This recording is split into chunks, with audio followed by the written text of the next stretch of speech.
के मगध प्रमंडल में स्थित है एक साधारण सा कस्बा नुमा शहर दाऊदनगर। क्षेत्रफल लगभग 13 वर्ग किलोमीटर, आबादी करीब 60,000।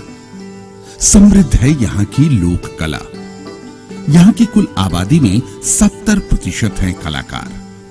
मर जाके पालन करने को नाहर को खुदवाया है, मासूर है अकाली लंबे अंग्रेजों कहलाया है। यहाँ अंग्रेजों की तारीफ में गाई जाती है लावणी।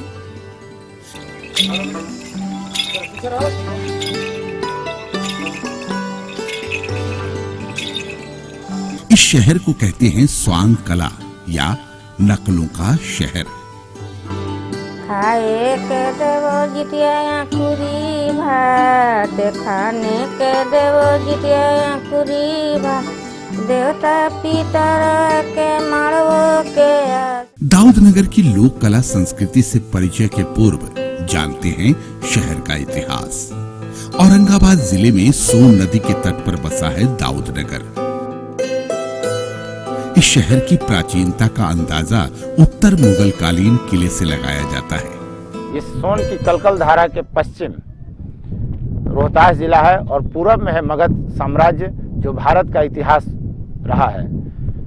मगध के अंतिम छोर पर सोन के किनारे दाऊदनगर कस्बा है। दाऊदनगर को औरंगजेब के सिपहसालार दाऊद खां कुरैशी ने सन 1663 में बसाया था।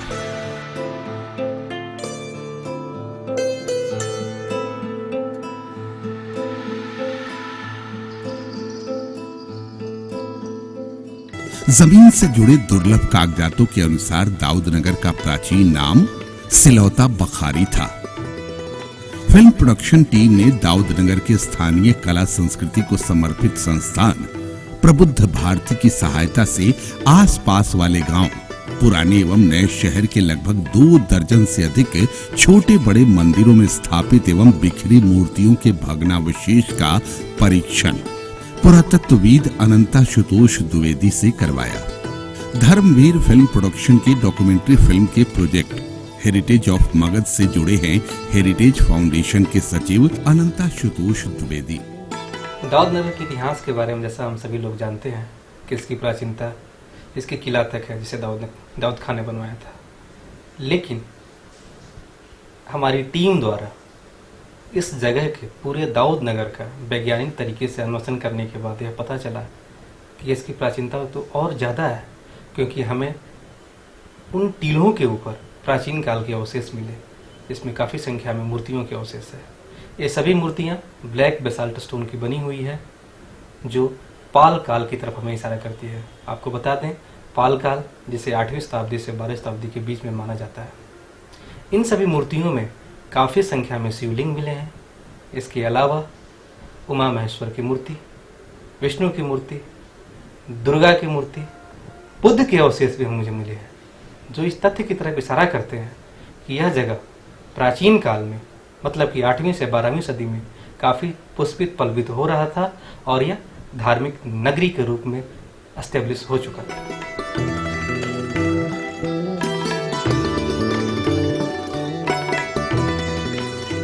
दाऊदनगर की प्राचीनता में एक और मान्यता महाभारत काल से जुड़ी है। भगवान श्री कृष्ण के बड़े भाई बलदाऊ मथुरा से राजगृह जा रहे थे। इस क्षेत्र में उन्होंने कुछ दिन विश्राम किया था। उसी समय से इस क्षेत्र का नामकरण दाऊ ग्राम किया गया था। बदलते समय के साथ दाऊ ग्राम का नाम दाऊदनगर हो गया। ज्योतिया संस्कृति पर शोध कर रहे पुराना शहर दाऊदनगर के निवासी लेखक एवं पत्रकार उपेंद्र कश्यप से फिल्म प्रोडक्शन टीम की मुलाकात हुई। श्री कश्यप के ज्योतिया से संबंधित आलेख उत्कर्ष नामक स्मारिका के दोनों अंक में छपे हैं। दाऊदनगर ज्योतिया लोक संस्कृति में लोकायन के चारों खंड प्रचुरता में उपलब्ध हैं।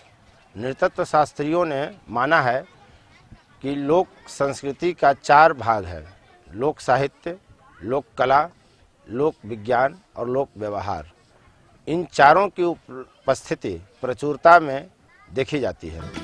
दाऊद नगर में जिउतिया उत्सव की शुरुआत पटवा तांती समाज ने की थी।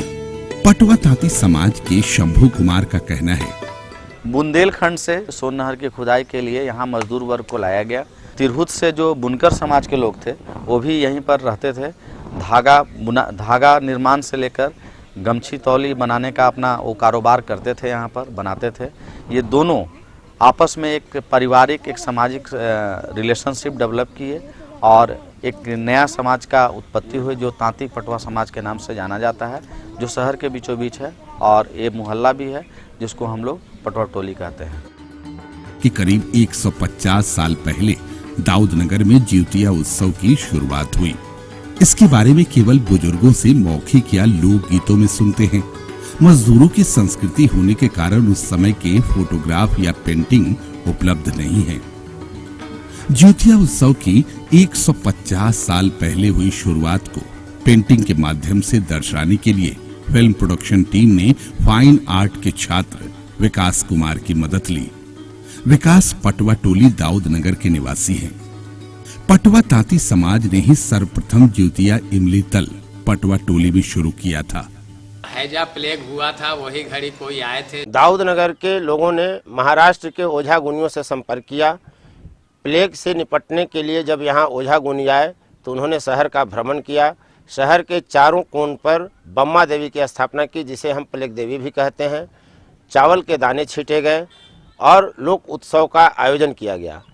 तब यह लोक उत्सव 1 महीने तक चला। 1 महीने के कार्यकाल में जो उत्सव हुआ वह अगले साल भी जारी रहा। नतीजा यह एक परंपरा बनती चली गई और बाद में यह 9 दिनों तक सिमट कर रह गया। पटवा समाज द्वारा जिउतिया संस्कृति की शुरुआत का प्रमाण सिर्फ शहर के दक्षिण कोने पर स्थित बम्मा देवी मंदिर है, लेकिन कब शुरुआत हुई कोई भी स्पष्ट प्रमाण नहीं है। कांस्यकार समाज द्वारा जिउतिया उत्सव की शुरुआत 1860 ईस्वी में की गई थी।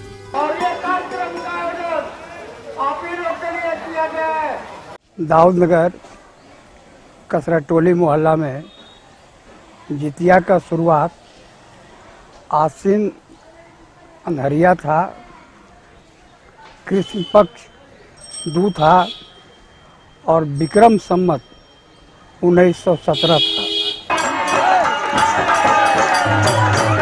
यहाँ का एक झूमर है जिसमें कहा गया है कि आश्विन अंधरिया दूज रहे संवत 1917 के साल रे जितिया। जितिया जे रोपे ले हरि चरण तुलसी दमड़ी जुगुल रंगलार रे जितिया अरे धन भाग रे जितिया। ये 5 नाम कांस्यकार जाति के हैं और कसेरा टोली में एक चौक जिमुतवाहन भगवान के नाम से बना हुआ है। लोक साहित्य या लोक संस्कृति का आगाज इस तरह से हुआ माना नहीं जाता। खुद कांस्यकार जाति के लोग यह मानते हैं कि उन्होंने इमली तल का नकल किया था। जुतिया जे रोपेला हरि चरण तुलसी डमरी जुगुल रंगा लाल रे जुतिया तोराइल दियरा नेहाल। जिउतिया को जीवित पुत्र का व्रत भी कहते हैं। मगध क्षेत्र में इस व्रत का विशेष महत्व है कि जब बेटा किसी कार्यक्रम से अगर बच के निकल जाता है, चाहे वह दुर्घटना में हो या आज़ादी की लड़ाई से हो या किसी सामाजिक लड़ाई से जब बचता है तो समाज के लोग कहता है कि तुम्हारी माँ जितिया की हुई थी कि आज तुम बच करके निकल गया। माताएं पुत्र के अच्छे स्वास्थ्य, लंबी उम्र एवं खुशहाल जीवन के लिए आश्विन कृष्ण पक्ष अष्टमी तिथि को उपवास रखती हैं। शाम को बच्चों को पुआ पूड़ी पकवान आदि सारा बनाकर बच्चों को खिलाया जाता है। मान्यता यह है कि मतलब आपके जितने बेटे हैं माँ उतना ही पुआ खाती है गिनकर। जिउतिया व्रत से संबंधित कई लोक कथाएं प्रचलित हैं। कथाएं व्रत के महत्व, पूजन एवं उपवास की विधि को बताती है। पहली कथा में राजा जिमुतवाहन अपनी प्रजा के बालकों की रक्षा हेतु पक्षीराज गरुड़ के सामने स्वयं को भोजन के रूप में समर्पित करते हैं। राजा के त्याग और दया से प्रभावित भगवान गरुड़ आशीर्वाद देते हैं। उसके बाद राजा जिमुतवाहन प्रजा पुत्र रक्षक भगवान जिमुतवाहन गोसाई हो गए। दूसरी कथा है एक विशाल पाकड़ के वृक्ष पर निवास करने वाली संयमी अनुशासित पक्षी चील और उसी वृक्ष के तने के मांद में रहने वाली असंयमी और उदंड पशु सियारिन की कथा। मगध क्षेत्र में ज्योतिया व्रत में लोक कथा के रूप में चीलों सियारों की कथा सबसे ज्यादा प्रचलित है। पर्व पारंपरिक व्यवसाय एवं कृषि को हमेशा संरक्षण देते हैं। ज्योतिया व्रत में माताएं अपने गले में सोने या चांदी का जितिया नामक गहने को धारण करती हैं। दाऊदनगर में जितिया निर्माण एवं बिक्री का व्यवसाय ज्योतिया लोक संस्कृति के कारण फल फूल रहा है। दाऊदनगर में जितिया पूजा 300-350 साल पहले पुराना महत्व जो चला आ रहा है। पहले सोने का जितिया बनता था लड़का होने पर, लेकिन लड़की होने पर लोग जितिया बनाते नहीं थे। लेकिन बाद में बहुत दिन के बाद 100 साल के बाद जो है फिर लोग सोचे कि लड़की के लिए भी हम चांदी की जितिया बनाएंगे, और शुरू हो गया। लड़की के लिए भी, लड़का के लिए सोने का और लड़की के लिए चांदी का। जो पुराना जितिया बनता था निष्ठी, जो नाव आकार का रहता था, वो आज भी प्रचलन उसका काफ़ी है। और नए डिजाइन में अब लड़का लड़की दोनों को मिला करके 4-5 एक ही में जितिया बनाना लोग शुरू किए। गोसाई समाज द्वारा निर्मित रंगीन धागे से भी बना जितिया पहनने का प्रचलन है। लोक पर्व वनस्पति जैव विविधता को भी संरक्षण देता है।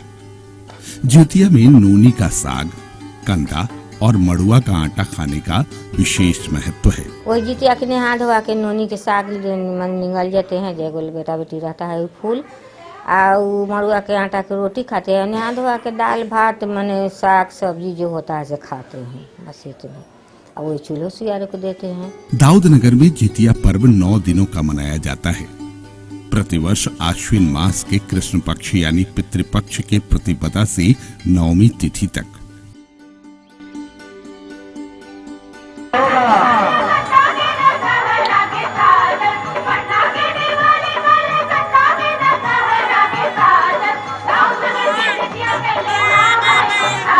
प्रतिपदा को कांस्यकार समाज ओखली स्थापन के लिए मटकोर करते हैं।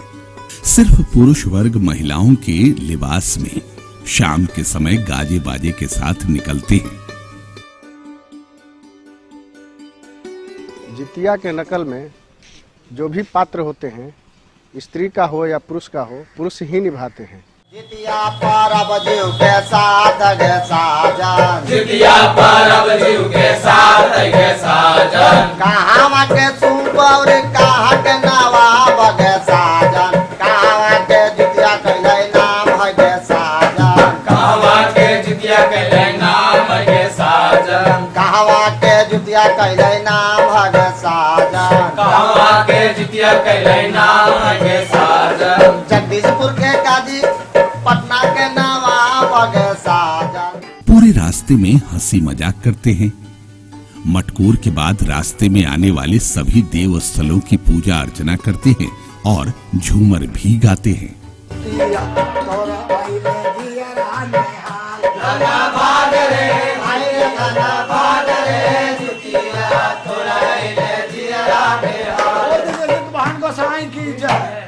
परंपरा के अनुसार पुलिस थाने पहुंचते हैं।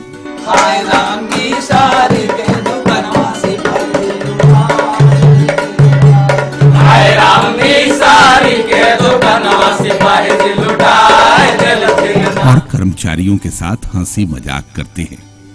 थाना आने का मकसद होता है 9 दिन के ज्योतिया उत्सव की सूचना देना। वापसी में ओखली के चारों ओर घूमकर प्रतिदिन झूमर गाते हैं।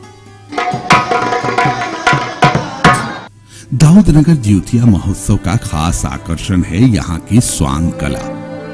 भारत में कई जगह खास चरित्रों पर स्वांग रचा जाता है, लेकिन दाऊदनगर की स्वांग कला में अनगिनत चरित्र हैं, जो एक साथ और कहीं देखने को नहीं मिलते।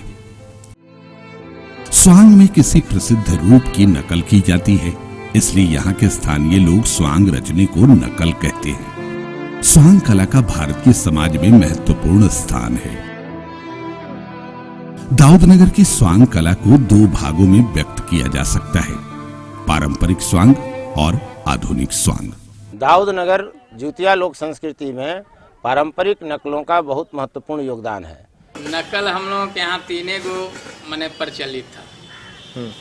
मने नामी था ज्योतिया में, एगो मुड़ी कटवा, एगो ब्रह्म एक डाकनी। पहले ललटेन युग था, वो भी हमरा होश में जो है कि नहीं, हमने देखे थे कि लुकवारी जो है रेड़ के एथी में लुकवारी बार करके चारों तरफ से ऐसे लोग लगाए हुए रहता था। डाकनी, ब्रह्म बाबा और मुड़ी कटवा स्वांग सर्वप्रथम इमली तल पटवा टोली में रचे गए थे। तीनों स्वांग दाऊद नगर के मूल स्वांग हैं, जिनकी प्रस्तुति निश्चित स्थान पर मात्र 3 से 5 मिनट के लिए होती है। डाकनी स्वांग छिन्नमस्तिका देवी का खून पीने वाली डाकनी से प्रेरित है। इसे शमशान की देवी भी कहा जाता है।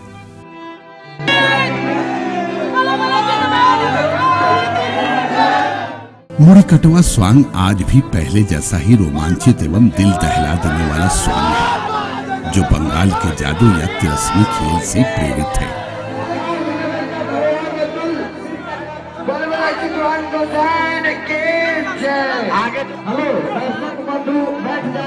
बदलते समय के साथ सामाजिक चरित्रों से प्रेरित एवं अन्य क्षेत्रों के स्वांग दाऊद नगर के कलाकारों द्वारा रचे जाने लगे। लाल देव कालादेव स्वांग का मुख्य उद्देश्य है ज्योतिया उत्सव में सुरक्षा व्यवस्था, भीड़ नियंत्रण एवं स्वांग रचे कलाकारों से भीड़ को अलग रखना। सिपाहियों द्वारा पकड़ा जाता है।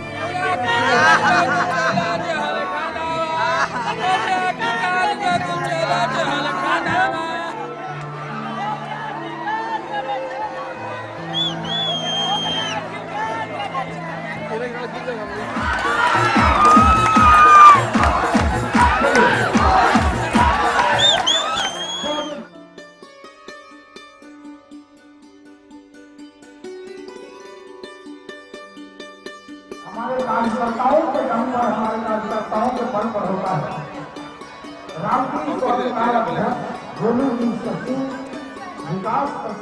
कुछ स्वांग अब लुप्त प्राय हैं। सुल्ताना डाकू स्वांग प्रेरित है 20वीं सदी के दूसरे दशक यानी 1910 से 1920 में देश के सबसे दुर्दांत और खतरनाक लेकिन सबसे लोकप्रिय डाकू से। उसे पकड़ने में अंग्रेज सरकार के छक्के छूट गए थे। सामाजिक कार्य के कारण उसे सोशल बैंडिट के नाम से जाना जाता था। सुल्ताना उत्तर प्रदेश से था। लैला मजनू स्वांग पाकिस्तान बॉर्डर पर स्थित गंगानगर राजस्थान से दुनिया के सबसे चर्चित प्रेमी जोड़ी से प्रेरित है। यहाँ की एक खतरनाक और पारंपरिक प्रस्तुति है दम मदाड़ की, जिसमें एक ही व्यक्ति के कमर में 2 तरफ से, सर में 2 तरफ से और शरीर के अन्य हिस्सों में दर्जनों चाकुएं गोदी हुई रहती हैं। दाऊद नगर की स्वांग कला में विशेष स्थान रखने वाला दम मदार स्वांग कानपुर उत्तर प्रदेश के दरगाह मकानपुर शरीफ से प्रेरित हो सकता है।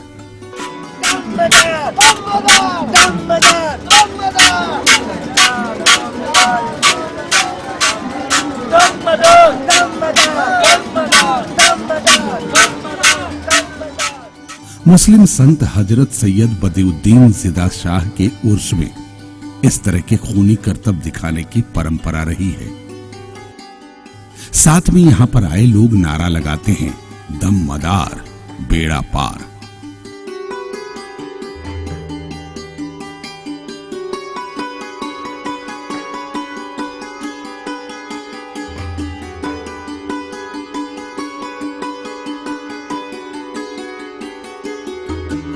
इस तरह के करतब मलेशिया के हिंदू फेस्टिवल थाई पसून में बृहद पैमाने पर दिखाए जाते हैं। मलेशिया में स्थित युद्ध देवता मुर्गुन के गुफा मंदिर में पूजा अर्चना के लिए जाने वाले भक्त शरीर को बेधते हैं।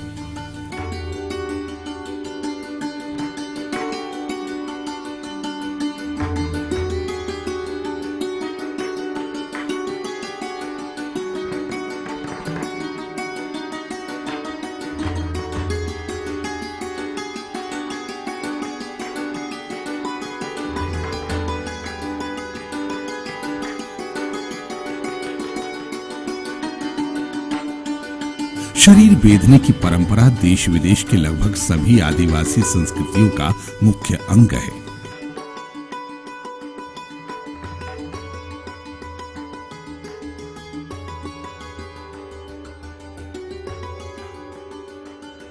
बिहार में हजारों तरह की इस तरह की लोक परंपराएं हैं जो गायन के माध्यम से, जो परफॉर्मेंस के माध्यम से, नाट्य के माध्यम से पीढ़ी दर पीढ़ी हमारे यहाँ संचरित होती रही है।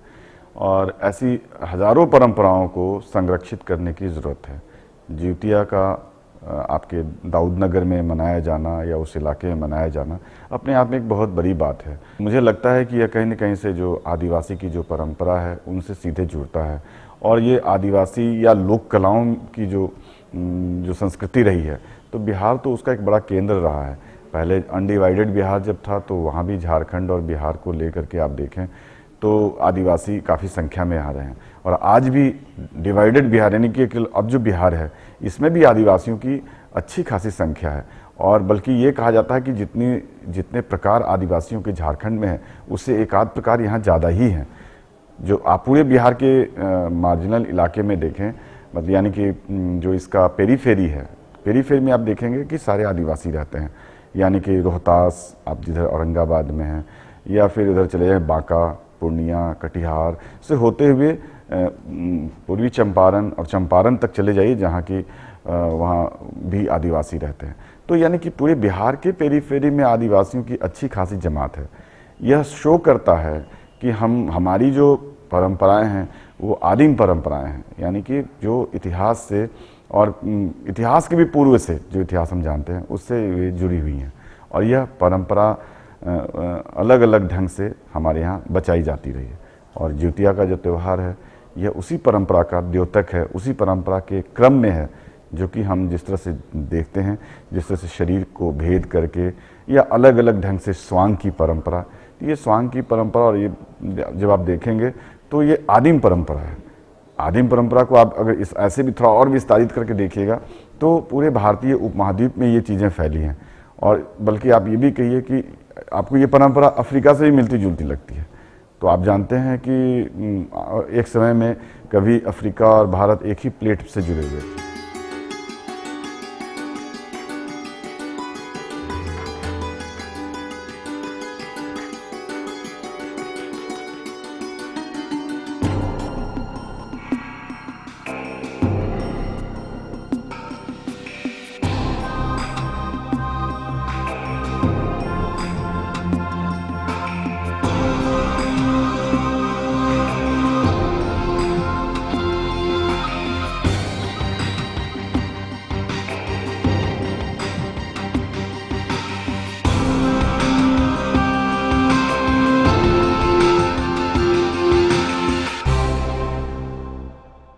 इसलिए वहाँ और यहाँ की परंपरा में बहुत सारी समानताएं भी आपको दिखेंगी जो लोक परंपराएं हैं। रंगों को लेकर जो आदमी की समझ है, त्योहारों को लेकर जो समझ है, अपने जीवन को सेलिब्रेट करने की जो समझ है, जिस ढंग से अभिव्यक्त करते हैं, तो उसमें बहुत सारी समानताएं हैं। प्राचीन शिवलिंग और मूर्तियों के भग्नावशेष दाऊदनगर को प्राचीन क्षेत्र होने का प्रमाण देते हैं। महादेव को आदिवासी देवता भी कहा जाता है।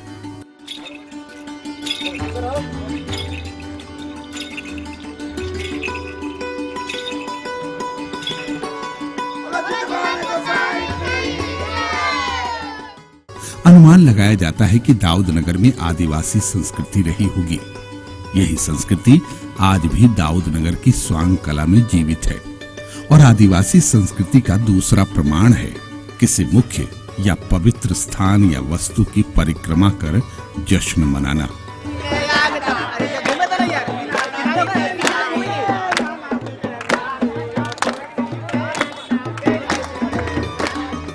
शरीर को बेधने के लिए अलग अलग आकार के औजार होते हैं।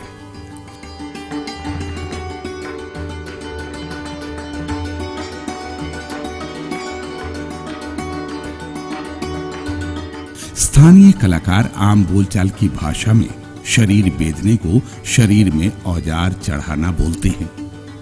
शरीर को बेधने वाले विशेषज्ञ कलाकार को उस्ताद कहा जाता है। उस्तादी का काम पीढ़ी दर पीढ़ी हस्तांतरित होती है। जिस तरह से मेरे पिताजी और मेरे दादाजी इस काम को संभाले हैं, इस काम को भी हम भी आगे बढ़ाएंगे। जिउतिया में शरीर बेधने की परंपरा को पूजा अर्चना का अभिन्न अंग माना जाता है।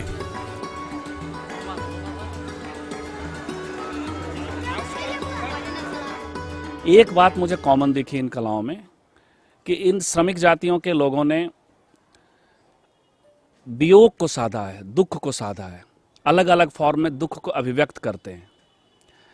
क्या कारण होगा इसका, ये मनोविश्लेषक बता सकते हैं, इतिहासकार बता सकते हैं, लेकिन इन कलाओं को देखते हुए मुझे कविता की एक पंक्ति याद आई, वियोगी होगा पहला कवि, आह से निकला होगा गान। इनकी आह ने कला के अलग अलग रूपों में अपने को प्रकट किया है। कैसे लोग अपने शरीर पे आग जलाते हैं और या फिर गले में चाकू को भोंकना, शरीर में सुई को उतारना और कहीं से भी एक बूंद खून का नहीं आना अद्भुत लगा। कांस्यकार समाज द्वारा दो तरह के प्रदर्शन महत्वपूर्ण हैं। लहलहाता हुआ गोला जो होता है लोहे का, उसको दांत से लोग उठाते हैं, न उनका जीभ जलता है न दांत जलता है, और हाथ से लोहे का गरम जंजीर को लोग खींचते हैं। गर्म लोहे के गोले को दांत से पकड़कर जीमूतवाहन भगवान की परिक्रमा की जाती है।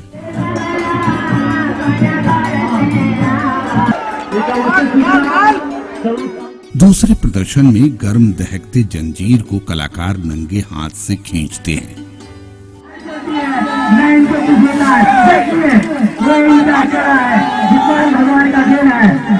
तान तान बलवान मारते थोड़े पत्थर चला और कूद पड़े बलराम खटक में जैसे भेड़ में शेर आया।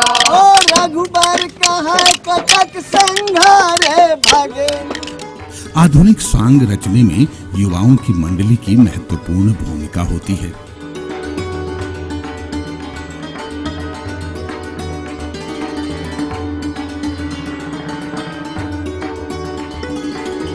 ऐसे तो हम लोग का जो पर्व होता है जितिया पर्व 9 दिन का होता है, लेकिन हम लोग विद्यार्थी क्लब के बैनर तले 3 दिन का झांकी प्रस्तुत करने जा रहे हैं। पहले दिन का जो झांकी है वो भ्रष्टाचार की आग में जलता भारत, दूसरे दिन का झांकी है वो राजा दक्ष वध है, और तीसरे दिन का जो झांकी है मेरा डॉक्टर APJ अब्दुल कलाम जो मिसाइल मैन के नाम से विख्यात हुए थे, वो आज हम लोग के बीच नहीं रहे, उनकी एक झलक को हम प्रस्तुत करने जा रहे हैं।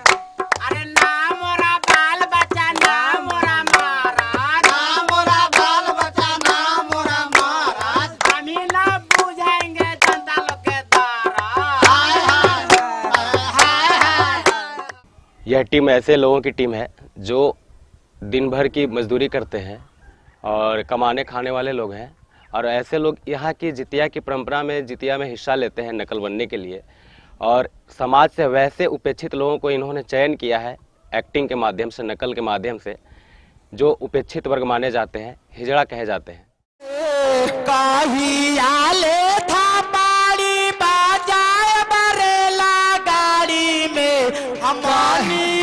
के चाही और रक्षण गनबाड़ी में हमानियों के चाही और रक्षण गनबाड़ी। आधुनिक नकल में बारात और शव यात्रा निकालना खास आकर्षक एवं मनोरंजक होता है। अरे ललका मिठाई हाले हाल के पिसाई जी, ललका मिठाई हाले हाल के पिसाई, दुल्हा के रही है दुल्हवा का टोपी नहीं है, अरे खबरा के टोपी पहनाओ पहनाओ मेरा सकिया, स्वागत में गाली सुनाओ। हम लोग जितिया का नकल आज बनते हैं, आज पारण का दिन है, और हम लोग जो है से कि नहीं गोधारिन का रोल करते हैं, और जातासारी, सोहर और गोदना गोदने वाला गीत हम लोग गाते हैं।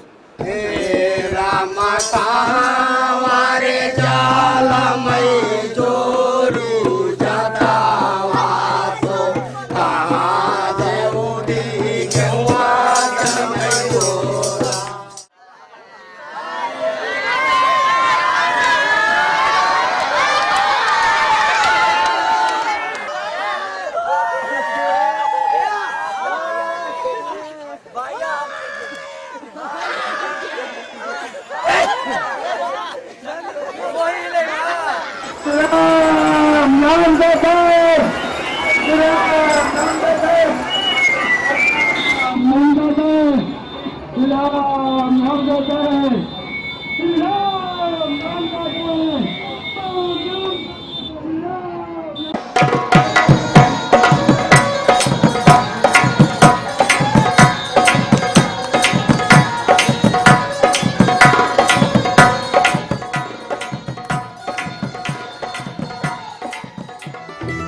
जितिया के स्वांग कला को संरक्षण एवं मंच व्यवस्था देने वाला संगठन एकता संघ एवं ज्ञानदीप समिति की सामूहिक बैठक है।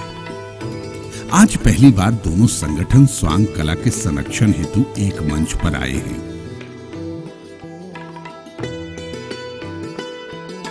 जब से दाऊदनगर में जितिया पर स्टेज का आयोजन होने लगा है नकल प्रतियोगिता को बढ़ावा देने के लिए, तब से यहाँ के युवा वर्ग जो है ज्वलंत मुद्दों पर आधारित नकल लेकर के मंच पर आ रहे हैं। ये राशि और मेडल से सम्मानित करती है, क्योंकि उन लोगों को नकल बनने में बहुत हजारों रुपए लगते हैं। किसी भी क्षेत्र की संस्कृति और व्यवसाय एक दूसरे पर निर्भर एवं एक दूसरे से प्रभावित होते हैं। दाऊदनगर 1885 का नगर पालिका है। इससे पता चलता है कि कभी न कभी यह व्यवसाय का प्रमुख केंद्र रहा होगा।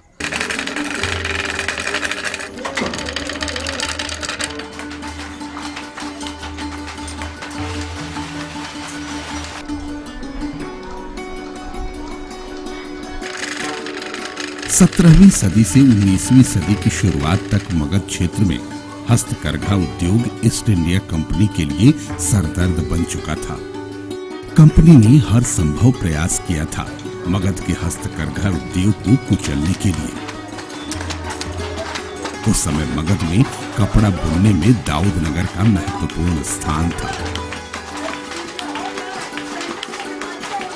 दाऊदनगर में इस व्यवसाय से जुड़े थे ज्योतिया संस्कृति के जनक पटवा तांती समाज। दाऊदनगर ज्योतिया लोकोत्सव श्रमिकों की संस्कृति है और कह सकते हैं पूरे शहर की संस्कृति ही श्रमिकों की है। यहाँ जब दाऊद खान ने 1660 से 1672 तक शहर बसाने का काम किया था, तो उन्होंने श्रमिक जातियों को ही बुलाकर यहाँ बसाया था। पटवा समाज के बाद ज्योतिया संस्कृति को पोषण देने वाला कसेरा समाज पीतल के बर्तन बनाने के उद्योग से जुड़ा था।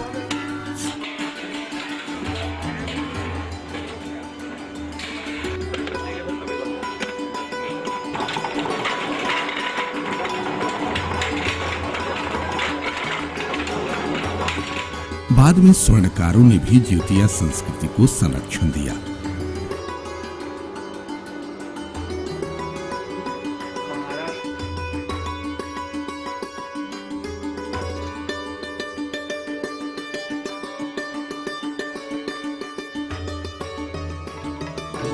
परंतु भौगोलिक, राजनीतिक और तकनीकी बदलाव एवं पूंजी अभाव के कारण पारंपरिक व्यवसाय बंद हो गए।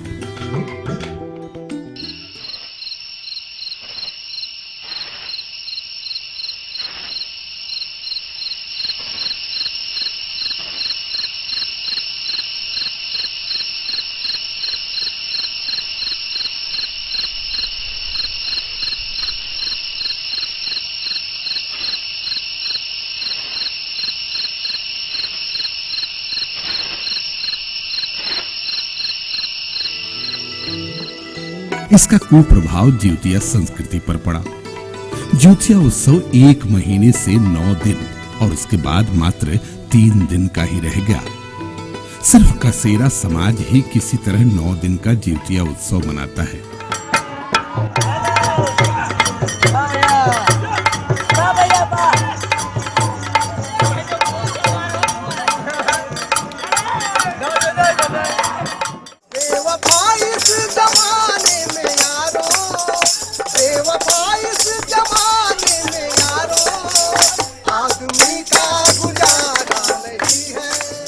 कसेरा समाज के भोला कांस्यकार, जिनका पूरा परिवार पीतल कांसा उद्योग पर निर्भर था, खानदानी व्यवसाय बंद होने के कारण किसी तरह जीवन यापन कर रहे हैं।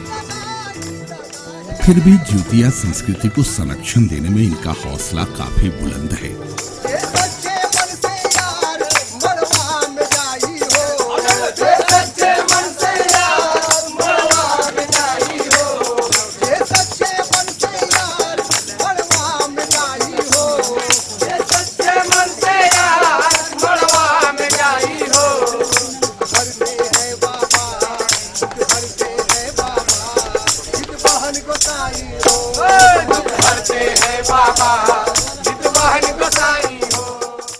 औरंगाबाद की इस शानदार परंपरा जो जितिया की है, 9 दिनों की मनाने की परंपरा, इसमें बहुत सारे कैरेक्टर्स हैं, तो उन कैरेक्टर्स को लेकर के भी बहुत सूत्र मिलेंगे आने वाले फिल्मकारों के लिए भी, रिसर्च वर्कर्स के लिए भी, सबको मिलेंगे इस तरह के सूत्र, जिनके जरिए फिर वो इनको आगे ले जाएंगे, प्रमोट करेंगे और ये चीज़ें बचेंगी। इन चीज़ों को मुझे नहीं लगता है कि इन चीज़ों को बहुत खतरा है। हाँ, सपोर्ट करने की आवश्यकता तो हर किसी को पड़ती है, क्योंकि आप नहीं सपोर्ट करेंगे, मतलब सरकार नहीं सपोर्ट करेगी तो जनता सपोर्ट करेगी।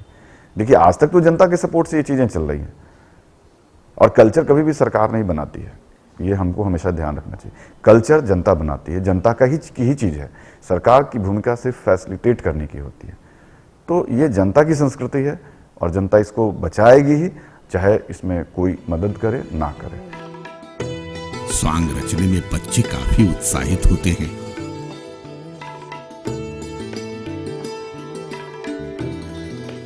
इतनी समृद्ध लोक संस्कृति होने के बावजूद जिउतिया संस्कृति उपेक्षित है। स्थानीय लेखक श्री उपेंद्र कश्यप ने अपनी पुस्तक श्रवण संस्कृति के वाहक दाऊदनगर में लगभग 60 पेजों में इसकी बृहद चर्चा की है। दाऊदनगर जिउतिया संस्कृति में लोक गायन लावणी का विशेष महत्व है। यहाँ लावणी की परंपरा रही है और लावणी निश्चित तौर पर महाराष्ट्र की विधा है जिसे यहाँ गाया जाता है।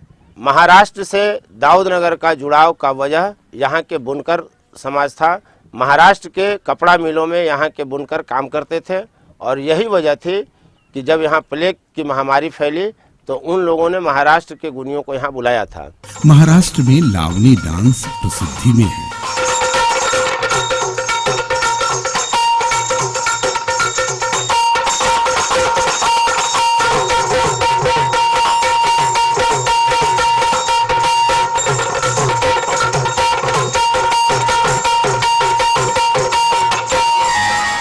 लेकिन दाऊदनगर में गायन शैली में लावणी में खास आकर्षण है।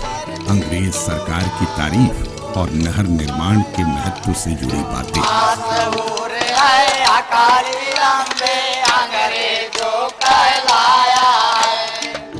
ब्रिटिश हुकूमत के समय मगध क्षेत्र में दाऊदनगर का स्थान व्यापार के केंद्र के रूप में था। यहाँ अफीम और नील की खेती होती थी। इसका प्रमाण है दाऊदनगर की नील कोठी। दाऊदनगर और पटना अंग्रेजों के समय में सोन नहर यानी जल मार्ग के माध्यम से जुड़े थे। यातायात का मात्र यही एक साधन था।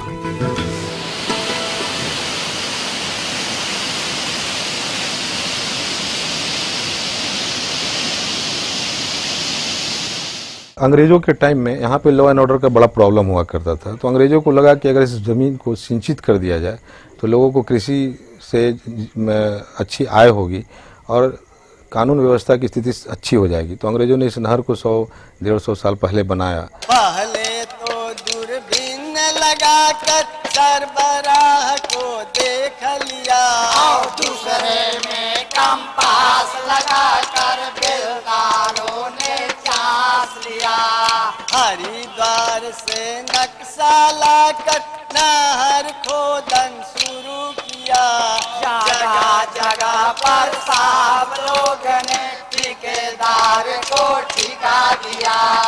16 फीट गहरा कहलाया, 52 फीट चौड़ाई है और पटरी ऊपर पेच लगाया, सब जाती सुहाई है। नहर से नहरी जो निकला, नहरी से जो पैन भया, पैनों से जो निकले नाली वही जल खेतों में गया।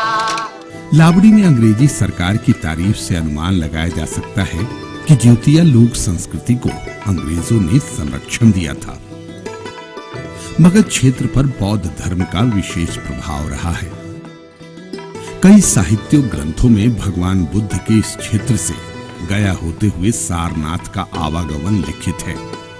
इसका प्रमाण है दाऊदनगर अनुमंडल के प्राचीन परगना मनोरा में आदमकद स्थापित भगवान बुद्ध की पालकालीन मूर्ति और दाऊदनगर पुलिस स्टेशन के सामने स्थित शिव मंदिर में बौद्ध धर्म से संबंधित वोटिव स्तूप का भग्नावशेष। कालांतर बौद्ध धर्म का सिमटना जगत गुरु शंकराचार्य के द्वारा बौद्ध क्षेत्र में बृहद पैमाने पर शिवलिंग की स्थापना करना, इस क्षेत्र में इस्लामी प्रभाव का बढ़ना और ब्रिटिश हुकूमत में दाऊद नगर का व्यापार केंद्र होने का प्रभाव ज्योतिया लोक संस्कृति में झलकता है। आज दाऊद नगर की ज्योतिया लोक कला बिहार को अंतर्राष्ट्रीय मानचित्र पर पहचान दिलाने के लिए सर उठाए गर्व से अडिग है। प्रेम से बोले ज्ञानचंद उस्ताद की जय, दौलत उस्ताद की जय, बसुकली उस्ताद की जय। दाऊद नगर के जितिया सर नाम है गे साजन, ई बिहार के जितिया सर नाम है गे साजन।